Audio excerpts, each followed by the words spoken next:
बता रहे हैं अब्दुल, क्योंकि कई चीजें ऐसी हैं जिस पर आईएमए भी नाराजगी जाहिर कर रहा है और कांग्रेस भी बाकायदा कुछ वैसा ही कह रही है कि ये हड़ताल का विषय नहीं है, ये मामला है कि आपने दोनों पद्धतियों को एक साथ ला दिया है।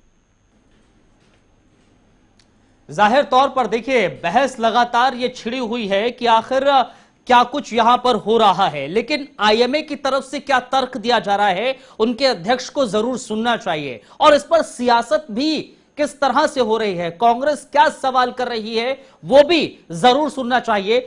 तो आप सुनिए जरा आईएमए के अध्यक्ष को और कांग्रेस क्या कह रही है।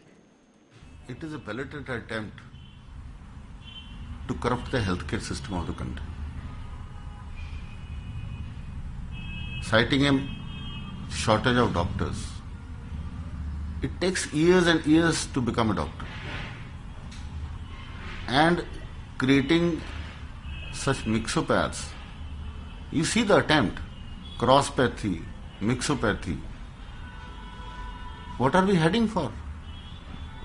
Any nation is doomed for failure when you compromise on the health and food of the nation and education.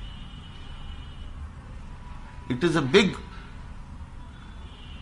fraud on our medical students who undergo years of hardships to clear NEET undergraduate system, NEET PG system, and then spend years to gain excellence.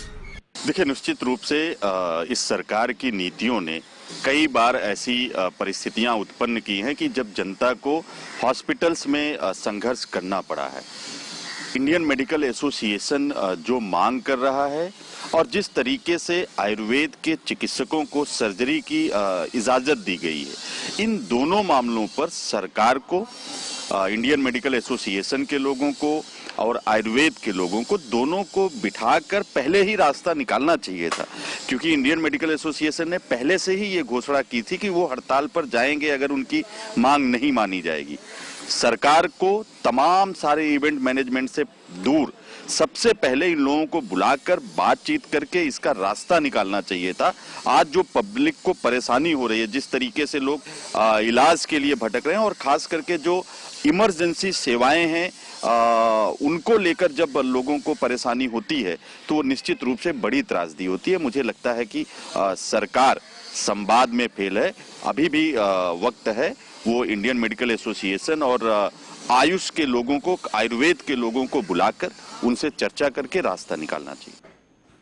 तो प्रियंका, इसको लेकर प्रतिक्रियाएं साफ तौर पर सामने आ रही हैं और सियासत भी इस पर जोरों पर हो रही है, लेकिन एक चीज साफ तौर पर यहां देखने को मिल रही है, ये कहा गया है डॉक्टर्स की ओर से कि अगर मांगे नहीं मानी जा रही हैं या नहीं जाएंगी मांगे मानी तो हम ये हड़ताल अनिश्चितकालीन के लिए भी करेंगे। बिल्कुल, तो प्रियंका, ये चीजें साफ तौर पर कई ऐसे सवाल हैं अब्दुल जिसका जिक्र आपने भी किया। बहुत बहुत शुक्रिया इस बातचीत के लिए और ये बताने के लिए कि अब कांग्रेस से लेकर आईएमए जो ये कह रहे हैं कि अगर नाराजगी दूर नहीं की गई तो ये मुश्किल हो सकता है आयुर्वेद पद्धति में जो डॉक्टर है उनके लिए भी और एलोपैथ के डॉक्टर के लिए भी, क्योंकि कंफ्यूजन क्रिएट हो गया है कि क्या वाकई में आयुर्वेद के डॉक्टर को सर्जरी देने का अधिकार ये कहता है कि वो एलोपैथ के बराबर हो गए हैं या एलोपैथ की तर्ज पर इलाज करेंगे, या फिर इन सर्जरियों को परमिशन देने का मतलब ये है कि अगर आयुर्वेद की पद्धति में जाकर कोई ट्रीटमेंट लेना चाहता है, आंख नाक कान गले की सर्जरी करवाना चाहता है, तो इनके पास अभी अधिकार रहेगा 58 तरह की सर्जरी को मंजूरी देकर, ये कहा गया आयुष मंत्रालय की तरफ से। लेकिन